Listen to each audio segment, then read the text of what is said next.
Live from Miami, Florida, broadcasting around the world. You're listening to Patriots Perspective with Christi Tasker. Your news behind the government's facade. Don't fall victim to propaganda or spend another 30 days in the tech gulag. Turn off your tell-lie vision and just listen. Hear the most mind-opening hours of your life as we interview whistleblowers and real patriots for uncensored truth. The Commie News Network and Fake Book cannot control the power of Jesus Christ. Therefore, they have no power over us. There aren't enough Vegas strippers to fake check what's coming. Put in your earphones and avoid the tech tyrants. Subscribe to patriotsperspective.com now and see the evidence and action items to help you take back your God-given rights, government, and expose Satan and his demons taking up residence in your community. Be sure to hit the like or rumble button and comment to tell us where you're holding the line.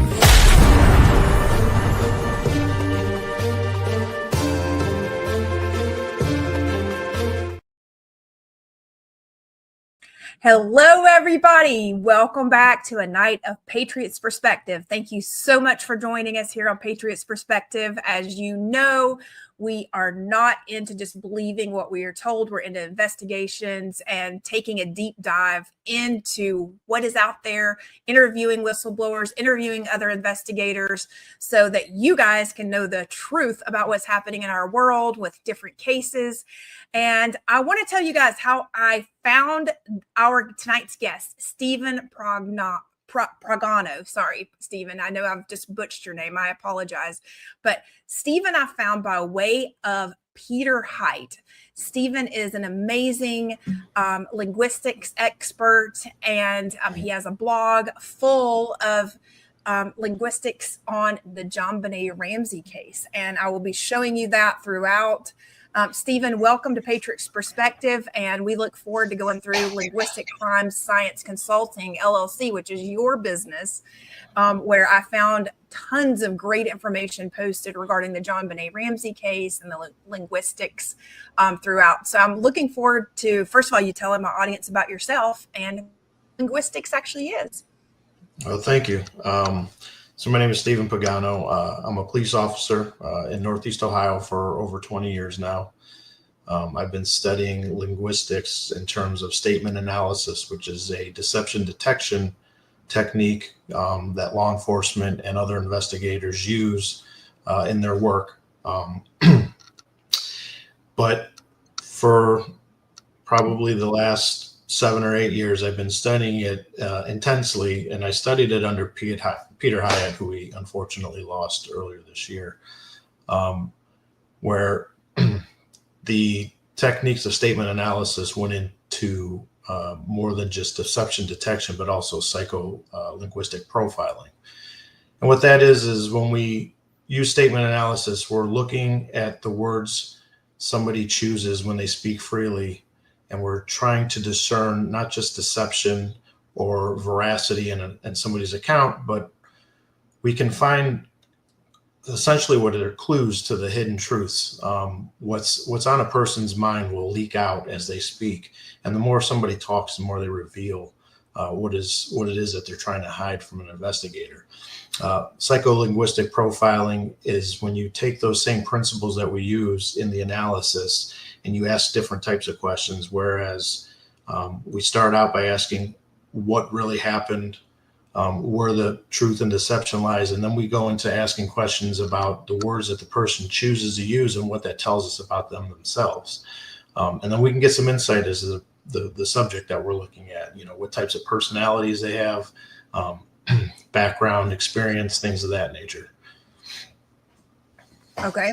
And then, so when you started working with Peter Hyatt, tell us like how you guys met, or what prompted your interest to even, study this specifically? Because I know there's many routes that you could have taken, on the investigative trail. Like, what made you want to get into linguistics?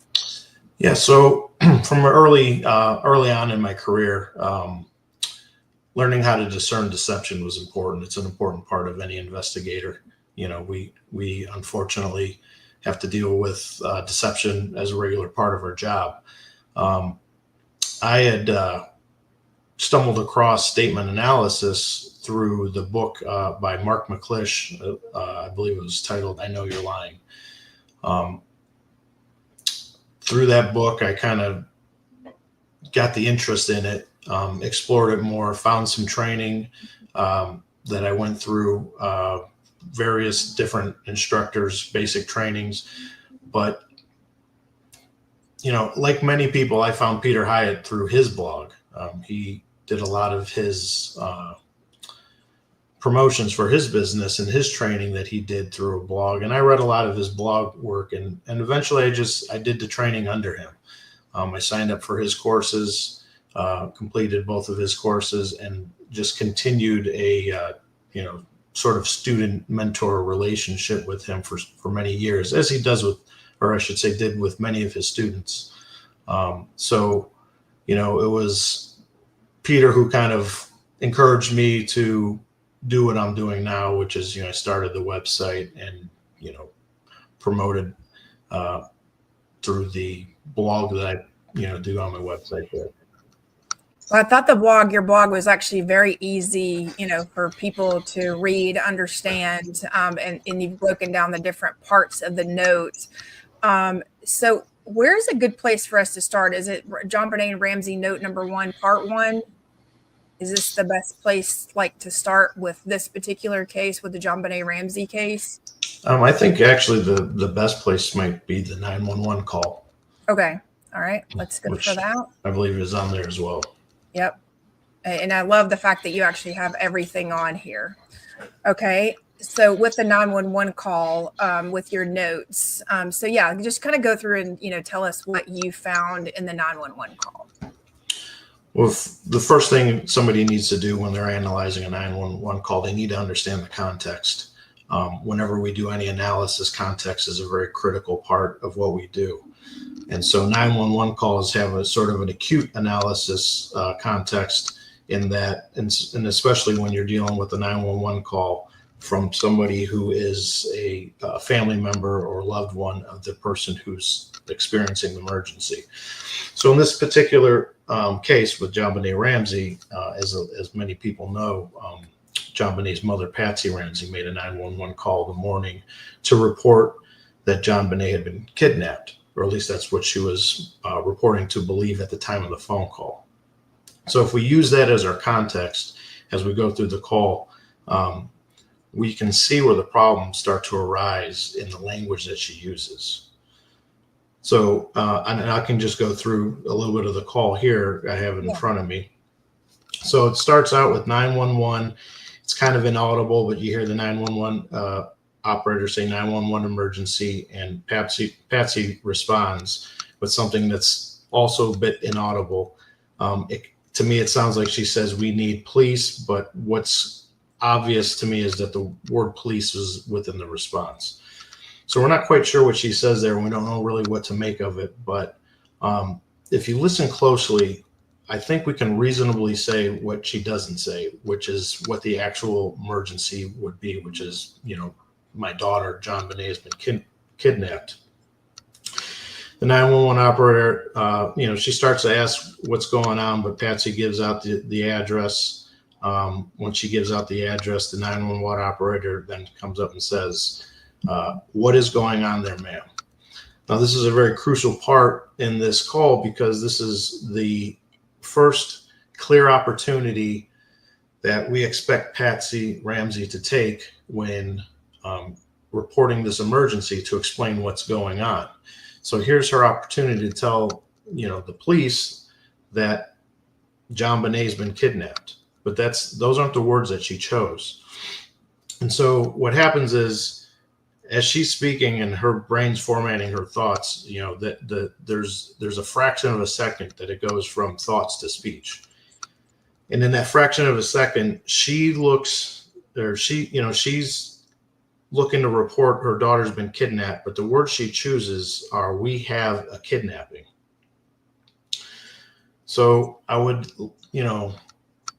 challenge anybody to think of just imagine in your mind, you rode your bike to the store and you come out and your bike's been stolen. And so you call the police and the police ask you, what's going on? How many people would say we have a bike theft or I have a bike theft? These words, they betray the idea of an emergency.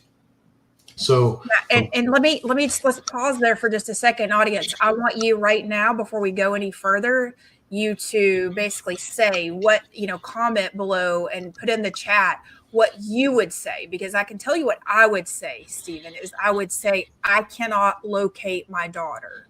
Like if the daughter hadn't been found, she had not been found when the 911 call was made. Correct.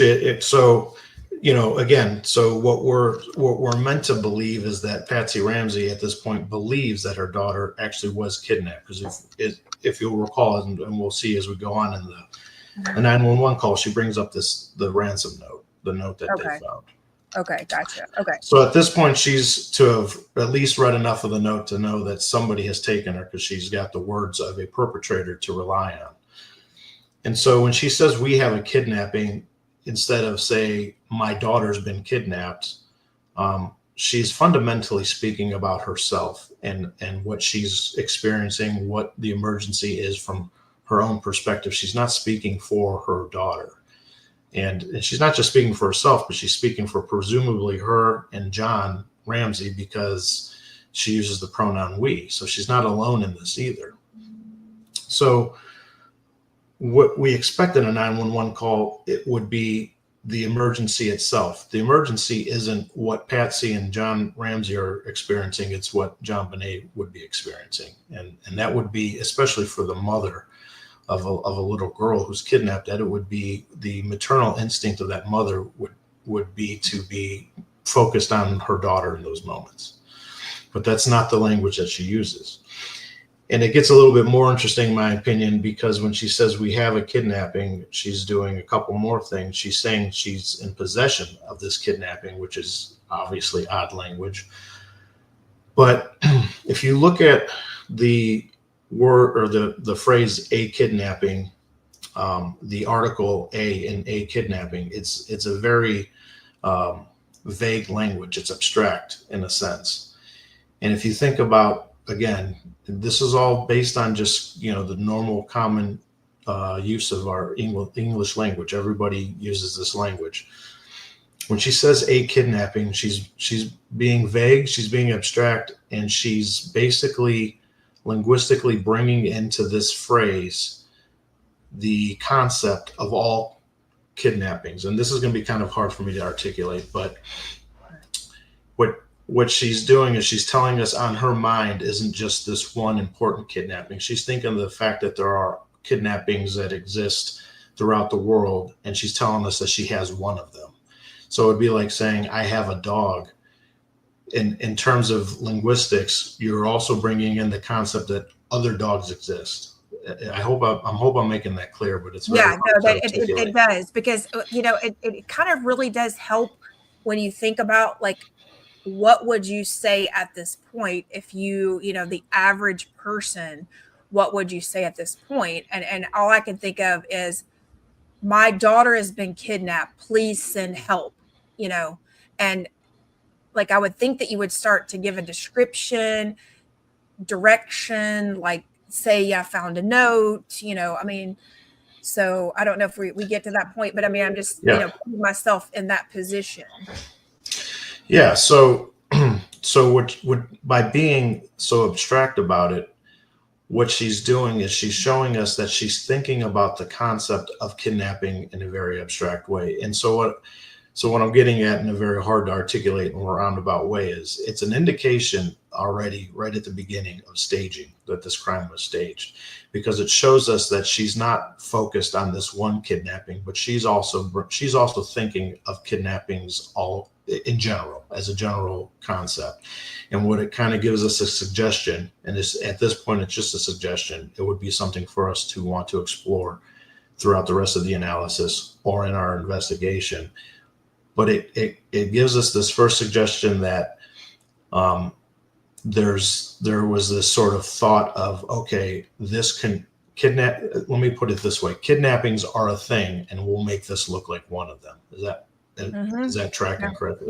Yeah. So, we already start off with a really, really bad sign, some really big red flags when it comes to this 911 call.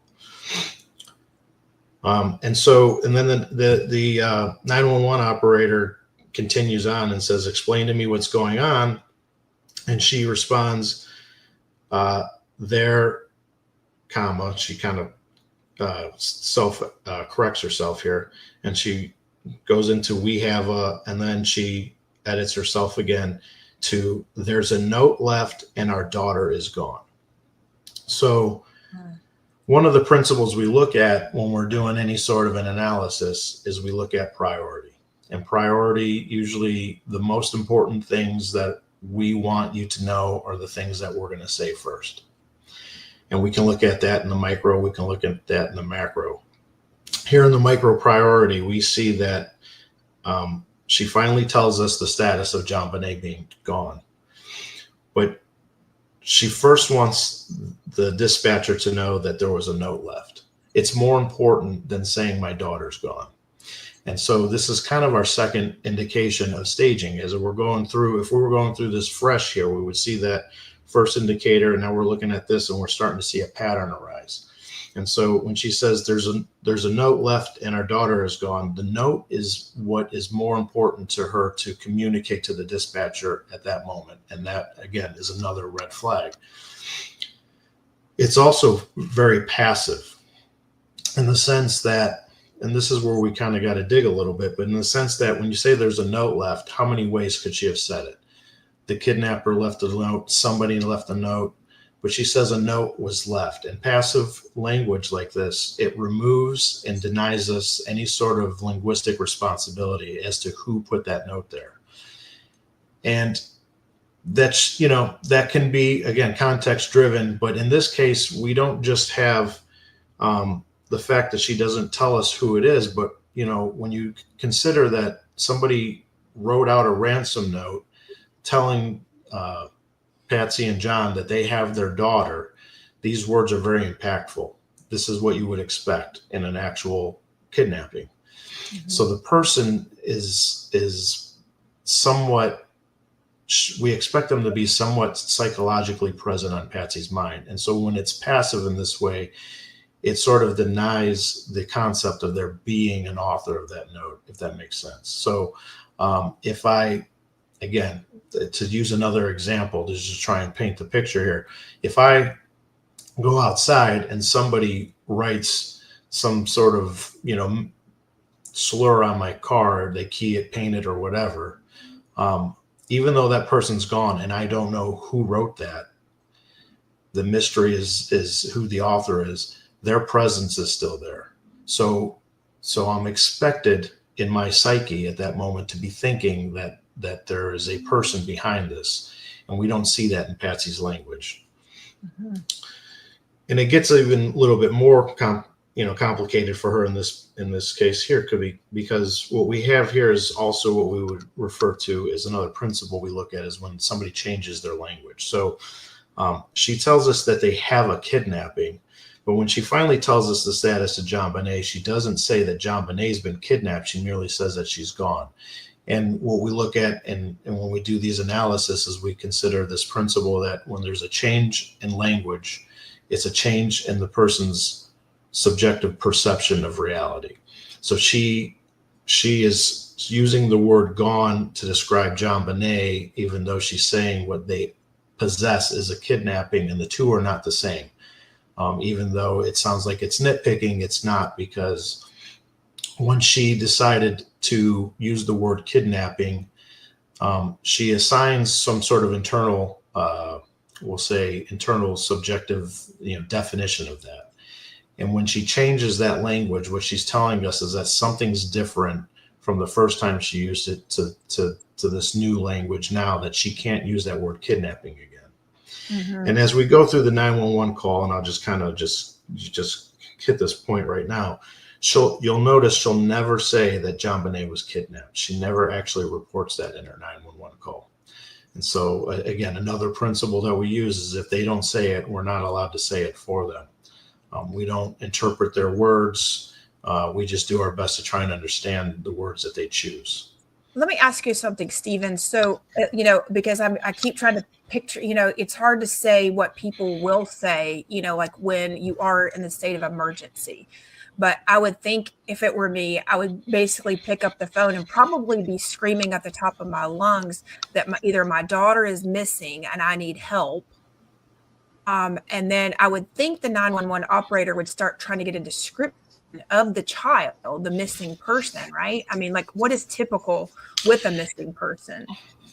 Yeah. So when I talk about, what we expect her to say and what we don't, what she says that is unexpected.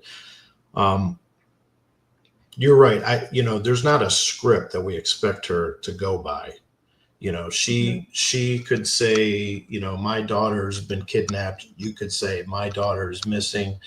There's no script. What we're trying to do is we're trying to just follow her words and try to understand the way her words are reflective of her perception of what it is she's reporting. And at the end of the day, when we do these analyses, that is what we're looking at. We're really just trying to gauge the perception of somebody. So when I say, we have a kidnapping as a red flag, it's because in those moments, what her words suggest to us is her perception is self-centered.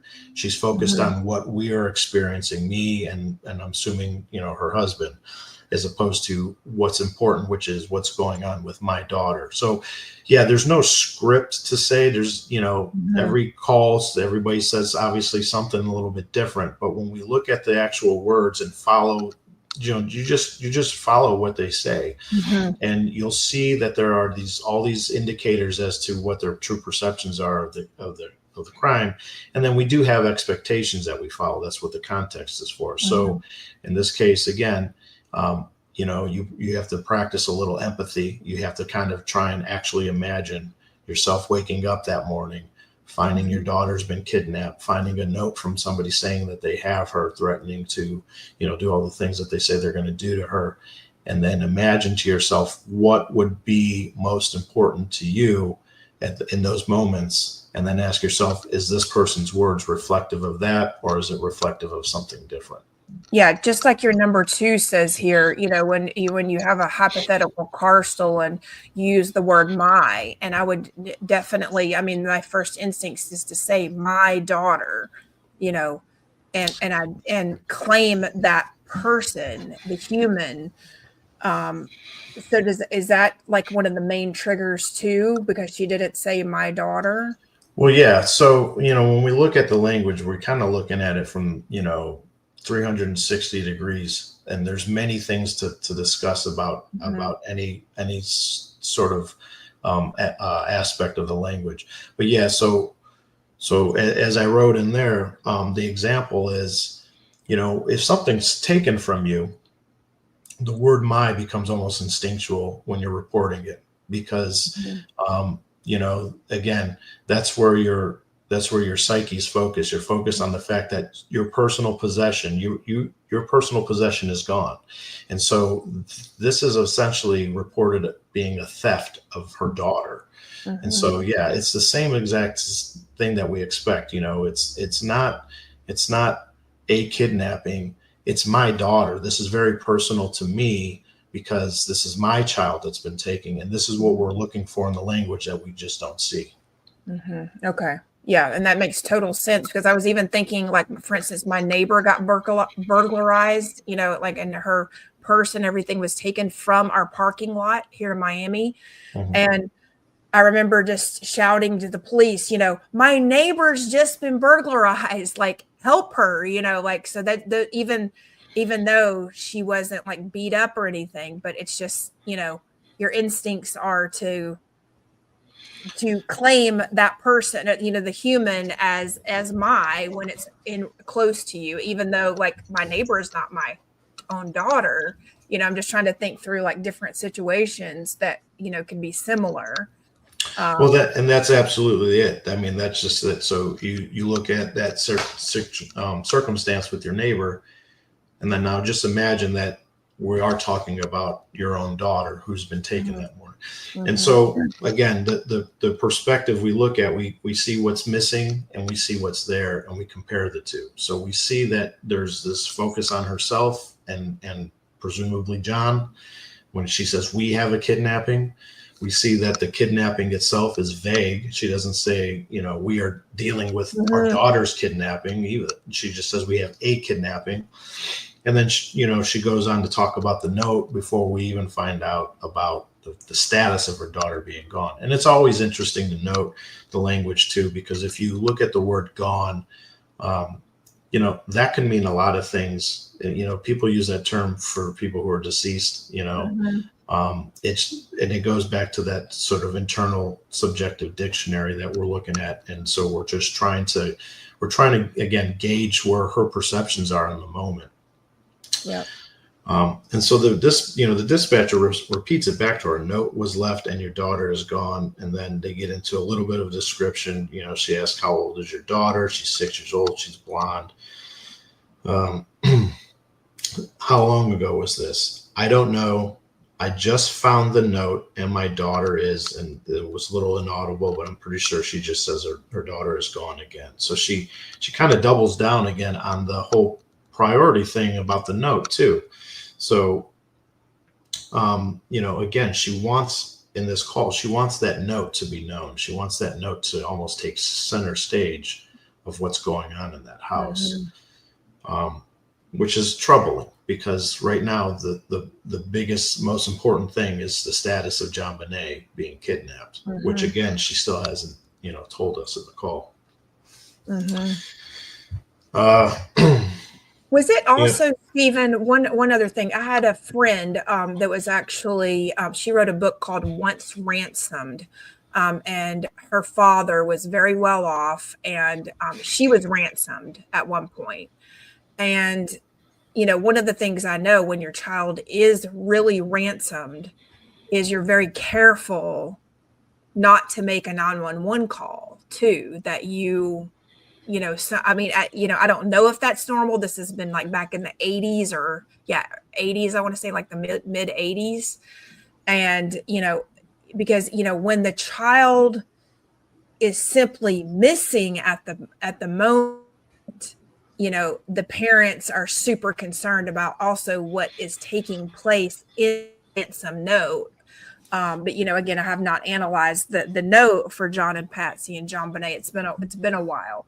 But did that ever trigger anything with you guys, like that she was so focused on the note, but then also immediately called 911? Well, yeah, and so it's come up. I've read a lot of people's opinions on this case, and of course it's come up, in various interviews and things. Why did you call 911 right away? And of course I agree with all those sort of criticisms. But what I found interesting was, and I think I put it in one of those posts, I had mentioned it. There was I think it was a Larry King interview with them where he brought it up. And the response that John Ramsey made to answer that was something to the effect of, we couldn't just sit there and wait. We would have gone mad. And again, so if we're going to analyze those words and we're going to analyze them under the context of specifically what I believe it was Larry King had asked them, what they're talking about. Now you have to ask yourself, if you are sitting around and you're worried about, whether or not you should call the police, and your response to Larry King is the reason why we called the police is because we would have went mad. What you're basically telling us, you're suggesting at that point, you already know your daughter's beyond help, because what you're telling us is that your decision on whether or not to call the police was not dependent on your daughter's well-being, and what would happen to her was dependent on your mental health state, how stressed you were in the moment.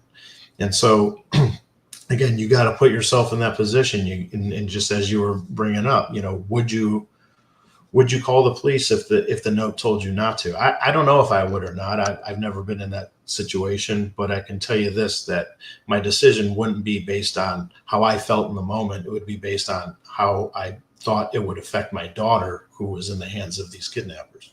Yes. And so that's the thing. And that's, I always go back to Once Ransomed, and I'm not going to say any names. You can look up the book if the book is still there, or if you're interested in it, because I haven't confirmed with her. I don't want to bring anybody else's case into it, but I just know her father, when things and your children are ransomed in some way, shape, or form, you go about things a little bit differently because you want to make sure that that person is protected. And probably the last thing you're going to do is immediately call. Like, even if you call police, you're going to possibly go to the police or have somebody else take something to the police, like come in a car that's even an undercover car. So that way, because a lot of times I know when people actually are ransomed, like when my friend was taken, they watched the house, to see if anybody who was coming and going. And her father was very concerned about that. And it was not even made public until after she was found. So, I just can't help but think about, here's a little girl who, yes, you need to get the record out that, that it can possibly be seen, that she's missing. But, there's not even a call that's missing, that the child's missing. When she said she's gone where, it is very concerning just in general. Yeah, and that's absolutely it. So, I think what you touched upon is exactly the point. The decisions that are made should be made for the well-being of the child and so that's, and to go back to the Larry King response, that when you say I made that decision because I was experiencing X, Y, or Z, mm-hmm. you're void of any concern for your child at that moment. And so what I would do if I was in this position, I don't know, but I do know that it would be whatever I thought was in the best interest of my child and my child's well-being. And that's what we're not getting in that response. And that's what, and that sort of tracks with what we're seeing in the 911 call, in the sense that the status of JonBenét is not the priority in this call. Mm-hmm. And then when they went on the Larry King show, I don't want to play a clip of it. I see it online, guys, so I will link it below so that you can actually watch what Steven is talking about yourself. There's the full episode that other people have on where you can see the comparison. I'll link like several different playlists so that way you guys can watch the call if you want, so that you can see exactly what's happening. It's just very concerning. And then, here recently, what really made me start to look back into it, Steven, is also not only Peter's sudden passing, but also the JonBenét Ramsey story that came out on Netflix. So it's like, we need some PR to kind of clean up this, like, once and final, to get our message out. And then I know also journalists too that Mr. Ramsey would not contact and would not, do any follow-up interviews or whatever. It's like, okay, here's the documentary. You're supposed to believe what's here, and that's it. Don't ask any more questions, so that becomes concerning. And, it still just, doesn't make a lot of sense. And, even with the other linguistics. Now, what are the other things that you found that you think the audience would be super interested in? Well, we can look at the ransom note. I know that's always a big topic of interest. There's a lot, in my opinion, there's a lot to be said about this note. It's complicated, and yet in a sense it's not. So from a sort of deception detection type of approach, it's not extremely complicated to see the problems with this being a legitimate ransom note. But then trying to just dig deeper into the words and just trying to pull out some clues as to what happened, that becomes a little bit more, complicated. Mm-hmm. But, so the The first thing I would just note, and this isn't even an original thought of mine, and many people have said this already, it's extremely long for being a ransom note. And so what I would point out from the perspective of doing the analysis is that we consider every, again, this is the free editing process. This is their words, not contaminated by anybody else, but this is what they chose to put down on this paper when they wrote this note. So this is the author, whoever wrote this note, this is their words. And so we can look at this and glean a lot from it. But they chose to write, I think it was 2.5 pages written. A ransom note, anything somebody communicates to you in the free editing process, we consider to be important. We consider it, for them, it is important. It's important that they communicate that to us. And a ransom note doesn't need to be this long, right? I mean, it just needs to be, we have your daughter, go to the bank and withdraw this much money, and we're going to call you at this time with further instructions or whatever. So what we have here is an abundance of unnecessary information. And unnecessary information for us is not actually, it looks unnecessary. It's extra important when we do an analysis, because then we take it and we go, well, why did you have to include all this? And there's a lot here to unpack. But, I'll just start right from the beginning. I mean, the first thing of the body of the note is listen carefully. And I don't think it's very hard to understand that the word listen is not really typical of writing, right? It's an audible word. It requires somebody to actually hear the words that you're saying. So it right off the bat, we get this suggestion that there's something audible to this note. Mm-hmm. And if we take the context that it's being written to John Ramsey, because it's addressed Mr. Ramsey, then it suggests that whoever wrote this perceived, and I just use that word cautiously, perceived his presence. Does that mean John Ramsey was in the room? It seems like it, but I wouldn't rule out the possibility that he wasn't. It could be that this author was merely, using their deep imagination. But the suggestion there is at least there that John Ramsey was present when this was being authored. The note goes on, and I won't go over the whole thing just because there's so much to it.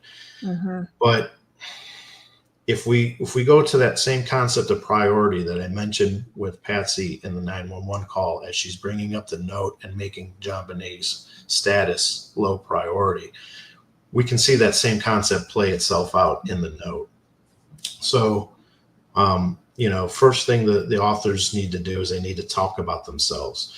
We're a group of individuals that represent a small foreign faction. We respect your business, but not the country that it serves. At this time, we have your daughter in our possession.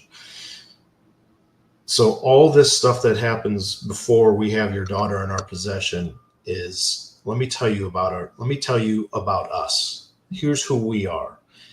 And that is not only counterintuitive to somebody who doesn't want to be caught as the kidnapper, but it's the priority of this author to talk about themselves. And so this suggests to us masking, which is basically that the author is trying to pretend to be somebody else to push, the attention or the, focus away from themselves. Mm-hmm. And if masking is actually occurring in this letter, that tells us something else, because who would need to mask their identity other than somebody who is otherwise close to the investigation, whether it be the Ramseys themselves or somebody known to the Ramseys or somebody that the police would be looking at. It's somebody close by, because otherwise if it's a perfect stranger, there's no need to mask your identity. And in terms of priority too, I think it was about halfway through the letter before the author even says, anything about not going to the police. Very low on priority for this author, which suggests, again, they didn't have a very strong concern about the Ramseys going to the police. And if that's accurate, what that represents to us is the suggestion that this author knows what we would say knows the mind of John Ramsey and Patsy Ramsey. Basically, we have no reason to be concerned of you going to the police, at least not one that's very strong. Mm-hmm. I think what's been critical, though, for me in this here is, at one point here in the note, the author writes that if we get, I'm trying to find it here, I think it's something to the effect of, if we monitor you get the money early, we're going to call you early.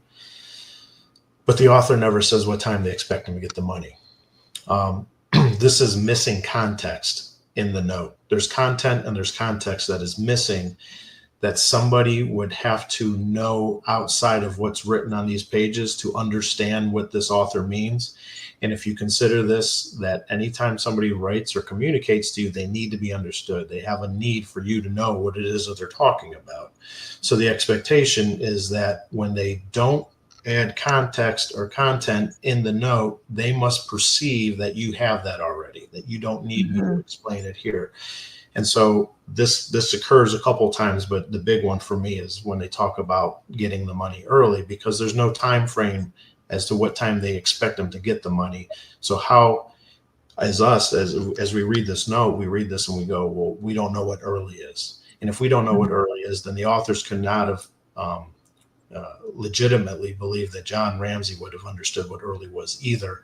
This missing context suggests to us that the author believed that John Ramsey had this context, that they didn't need to say it. It's almost like, an error, if you will, right, in the writing. So, those are big things to me. But I think one of the bigger things that I found interesting in the note, and maybe it's interesting to others or not, but I'd seen in reading other people's opinions on this case, I'd seen people who, they believe that somebody broke into the house Christmas night, waited for the Ramseys, wrote the note while they were waiting for the Ramseys to come home, and they intended to kidnap JonBenét. But if you look at the syntax of the details of the instructions, and I won't go into all of it right now because it's kind of convoluted and complicated. I had to kind of iron it out in the post, but this note very clearly implies strongly, in my opinion, that this note was written the morning of the 26th, and that the intent for this note was to instruct John and I guess Patsy to go to the bank on the 26th and get a phone call on the 27th for the further instructions that was supposed to come between 8 and 10 a.m. And a lot of that has to do with the fact that the phone call was supposed to happen the following day. Christmas Day, the banks would have been closed, but there's a lot again to unpack and all that.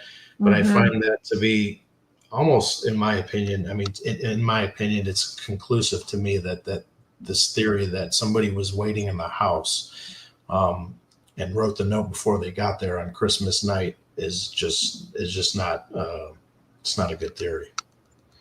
Well, and at the same time, Google still classifies this as the longest ransom note in U.S. history at 2,600 words.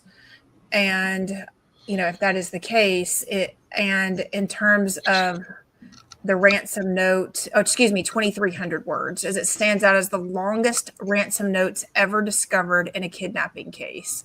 So that alone is concerning. It was concerning. The other thing is the ransom note comparison. There's an article, not on your site, but I'm showing it on Reddit. There's a stream that the ransom note comparison, original versus Patsy's handwriting sample, the resemblance is striking. Evidently, the FBI actually said that that there were 24 out of 26 letters that resembled Patsy's own handwriting. So that's something. Did you happen to look into any of that? Because it's saying that FBI Quantantino concluded that 24 out of 26 letters were consistent with Patsy's handwriting. I thought that was very interesting. So I don't look at handwriting. That's not anything that I'm trained in or anything like that. But I will tell you that when I was going over this note and I decided to try my best at a profile of this author, even though they're obviously masking their identity, it seemed like there might have been a couple different voices in this note. The earlier voice is more structured, logical thinking, whereas the later we see a lot of emotion. Don't try to grow brain, John, and there's some frustration and anger in there. But there is, in my opinion, there's a suggestion from the profile that at least one of the persons contributing to this note was a mother, and likely was a woman, and likely a mother. And that comes from a couple of the phrases that are used here. I believe at one point the author gives John Ramsey advice to be arrested.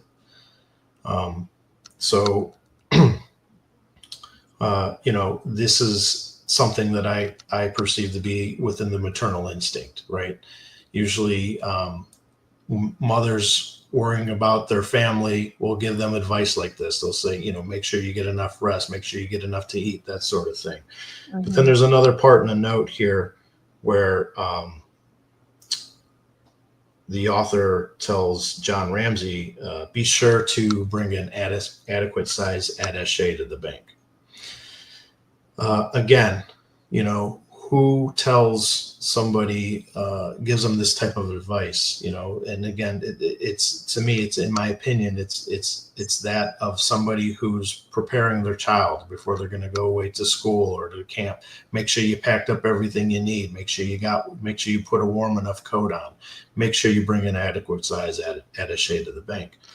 Not only that, but this person, as they write this, is suggesting that they have reason to be concerned that John Ramsey would go to the bank unprepared. So who would know or have that perception of John Ramsey? Who feels that they need to tell John Ramsey these things in order for him to follow these instructions well?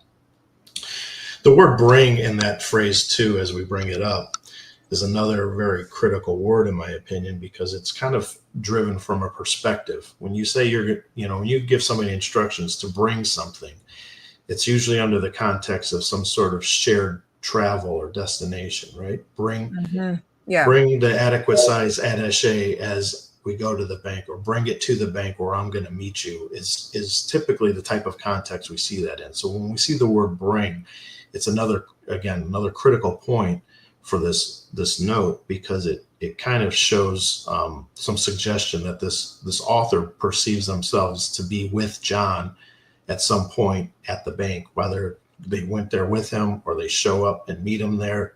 But there's some sort of unity in their perception of John being at the bank, that this author's going to be there too. And and so, when and again, there's so much to unpack here. It's hard to do in this little bit of time. But what happens is as I'm going through the note, and this is what we do in any sort of analysis, we see these little things and we note them and we start exploring what they suggest to us about the author, about the subject matter, the perceptions, all these things.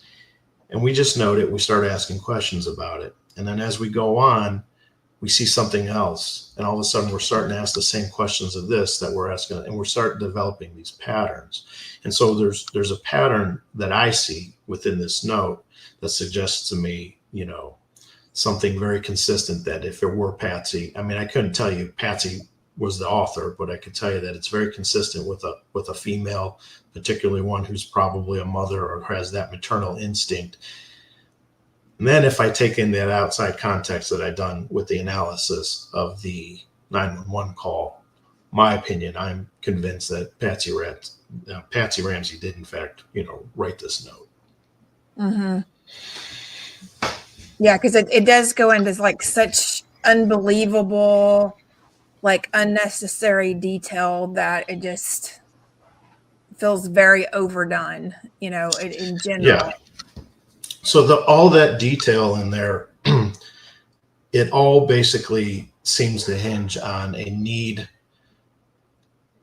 for the author to persuade the audience of what how legit this is. Mm-hmm. And again, if you go in and you start thinking about the masking, and you start thinking about how low the priority is for them on contacting the police and all these, this picture sort of just kind of develops itself as you do go through an analysis, and it becomes very hard to have an opinion otherwise, other than this was a staged note, that this was a staged crime. And I know, I followed this case well enough to know that there's plenty of stuff outside of these two things, this 911 call and this ransom note, that can lead to people having all kinds of opinions on this case as well. But because it's just what I study, I'm focusing in on the words, and I'm just allowing myself to forget, what all the other stuff is out there. And I bring that in at the end, so that I can try and understand some of this more in the context of what is known about the case. But, I'm not doing this to try and solve the JonBenét Ramsey case. I'm doing this to show people how this technique can be used in cases. And this just happens to be a case that has some, great material for the training of doing this sort of thing. Well, and also because the letter is so long. I mean, when you've got the longest ransom note in history, no wonder, you have to break down the individual parts, because, otherwise it does, it doesn't make sense. So when it comes to your cases, Steven, I know that you, on your, this is just part of your blog. These are the blog posts on your Linguistic Crime Scene Consulting LLC site, which is LCS-analysis.com. Tell us about some of the cases that, like people often contact you for services, like your investigative services. So just to be candid, I just launched this website, I think it was the beginning of the year. People that are contacting me are all the same people that I already, do work for, which is usually, people from local agencies that know what I do and ask me for help. I was recently at a former colleague of mine from another agency reach out to me on a cold case, and I won't discuss anything about it because it's an ongoing thing. But so I still really just use it on my cases, and I use it on cases of some of my colleagues and stuff that know what I do. I launched the website in anticipation of doing some training, hopefully here in the future, putting together some courses, and to let other agencies know what I do. There's a section on there on like pricing for consulting, but it's pretty vague because it's not really meant to be.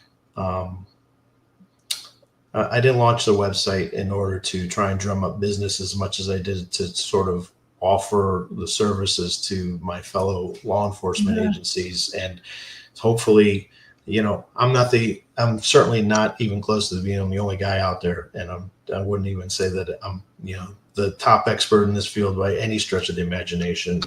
Peter has trained lots of analysts, and they're all brilliant. And a few of them that I know for a fact, but they're all over the world too. But a few of them I know for a fact, you can get, analysis done by. It doesn't even just have to be me. But the purpose of the blog is to show what can be done with these techniques in terms of just trying to pull information out of people's words.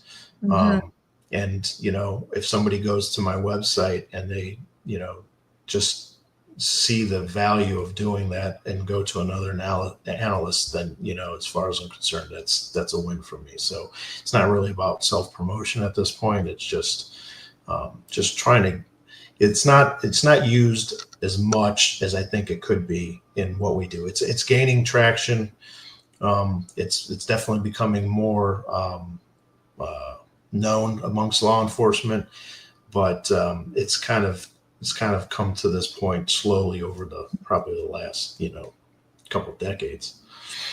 Have you ever done any research on the Adam Walsh case? Any linguistic research on Adam Walsh? That's the little boy who back in the 80s, I want to say 84, 82, 84, he was supposedly taken at a Sears department store and his father is John Walsh, who became the voice for America's Most Wanted and the National Center for Missing and Exploited Children. I mean, I'm familiar with the Adam Walsh case, and into what's been in the media, but no, I've never done anything like that for that case. Okay, I was curious because I know, it's these cases that it's very odd when they try to like shut them down before the investigation's really complete, or there's a lot of unexplained things. I think that's where the public, has the hardest time. I know I have a hard time when I see, okay, we're sometimes the only voices left for the deceased, and it's like, people do want to get to the bottom of it, and sometimes, with the training and the words, I feel like, we could. So I see that are you going to be offering online courses? Yeah, that's what I'm working on now. It's been a slow process. I'm trying to put together some comprehensive training courses. So, and I'm most of the way done, but I'm trying to come up with something that would be very more than just, what you would get in sort of a basic course. So a lot of basic courses is at least that they offer for law enforcement. We get a lot of the sort of the highlights of what this technique can teach you, but not a lot of the depth that I learned over the years studying under Peter. So what I'm wanting to do is offer courses that kind of just go straight to the in-depth training. The basic course that I'm putting together will be a lot more comprehensive than the typical basic course. So it would be for somebody who actually wants to study the linguistics and not just learn a few, have a few tools on deception detection, but actually understand the language better. And can people ever hire you too, Steven, for like cases like, obviously, divorce is a big thing, or for other types of cases? Do they ever hire you for cases such as that? Or common, I should say, not just divorce, but like other common cases? Yeah, I mean, you can use this on anything. So it's not just for criminal cases. You can use it in civil cases. You can use it. The point it would be whether or not there's material that's good for it, doing analysis. And what we want to do is we want to deal with somebody's words uncontaminated. The reason why I named my website Linguistic Crime Scene is because the best way to deal with doing this is just the same way we would deal as law enforcement with processing a crime scene. We don't want to come in and trample over the evidence, move things around, and then trying to determine what happened. We want to get it in its purest form. Same thing with a statement. Same thing with, if I'm going to do an analysis for one of my cases, the preference is to merely hand somebody a statement form and ask them, hey, just write down what happened. Yeah. Without having asked them any other questions, giving them my opinions on anything, and contaminating their words in that way. So the only thing that would hinge on, in my opinion, would just be what is it you're bringing to me to analyze. Now, what the topic is, whether it be, like you said, divorce or whatever, that doesn't matter. I just need to know what it is. I need to know how we obtained it, and then I just need to know what the context is that we're dealing with.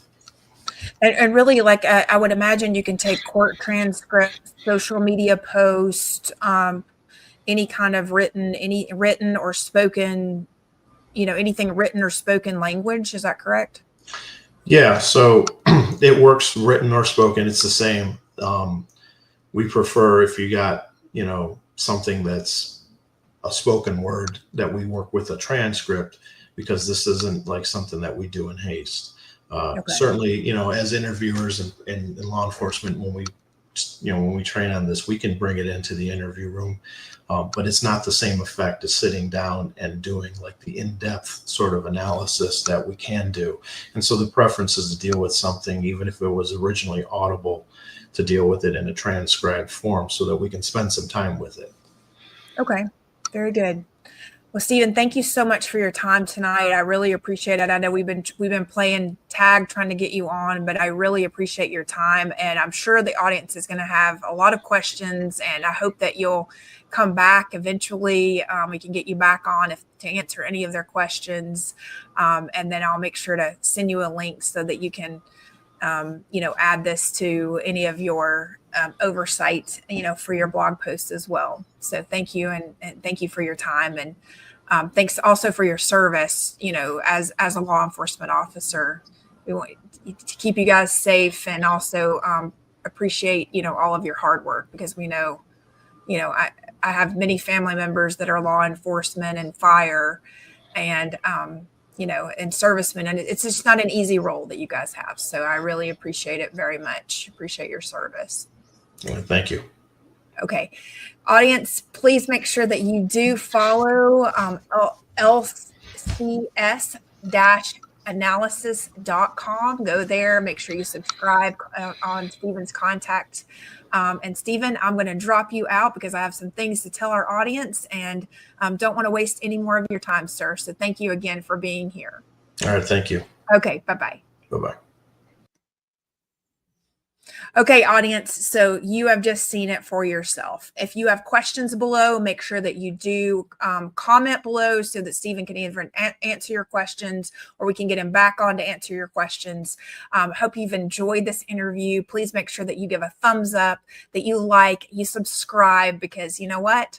Those little things out there that are going to keep you informed are supposed to be on. So make sure that you have your notification bell on. Make sure that you use the links below, follow our guests, and make sure that you follow Patriots Perspective across. We're on X, we're on Rumble, we're on YouTube, we're on Facebook, we're on TikTok, we are on Instagram, we are on Telegram. We are really everywhere. Truth Social, Getter. If there's something, Gab, if there's anything that you're missing, please let us know. We'll get there. But we want to make sure that you guys are engaging with us there, finding our content, and, communicating with each other, because this is a great community. We have a lot of investigators that follow us and that are learning various things. Let us know. Do you like this? Do you like this type of interview? Did you learn anything tonight? That's super important. So, and make sure you do comment if there's somebody else you want me on and questions you want me to ask them. Happy to do so. You can also support Patriots Perspective by going to patriotsperspective.com. There is a link there to donate so that you can hear more interviews like this. I appreciate all of our donors who have kept us on air. Believe it or not, it pays for the smallest little things, such as our technological pieces that we need in order to be able to record and actually have an online studio. It helps us to make sure that we have email marketing and social media and all of the different things that it actually takes a lot of time for us to do. So we appreciate you doing your part to follow, sharing this video with somebody else, and commenting for who you want to see next, because that's what we want to know from you. And, if you found somebody, just listen, send us a link. There's a contact form where you can recommend a guest on patriotsperspective.com, either become a guest or recommend a guest. And we, believe it or not, that's what we listen to. Either I find people like I did Steven via another source, or I listen to our audience. So make sure that you do go on and, just let me know. Who do you want to hear from? What do you want to hear about? And make sure that you do follow our content. It's trying to get better and better and better. And I appreciate all of you for watching until the end. God bless you all. And remember, do unto others as you would have do unto you.